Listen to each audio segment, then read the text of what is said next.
Sa Islam, si Propeta Isa or Jesus ay isa sa mga dakilang propeta ng Allah. Siya ay ipinanganak ng walang ama bilang isang himala mula sa Allah at pinalaki ng kanyang inang si Maryam na isang matuwid at malinis na babae. Si Isa or Jesus ay nagdala ng mensahe ng tauhid or kaisahan ni Allah sa pagiging Panginoon, ang pagsamba lamang sa iisang Diyos at nagturo ng kabutihan at awa sa pamamagitan ng kapahintulutan ni Allah. Siya ay nakapagpagaling ng mga may sakit at nakapagbigay buhay sa patay.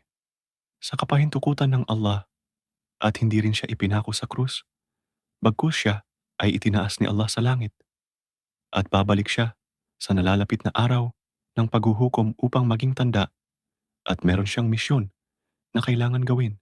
Yun ay para patayin si Dajjal at mangaral sa mga tao na sumamba lamang sa nag-iisang Diyos na si Allah, na kanyang Diyos at ating Diyos.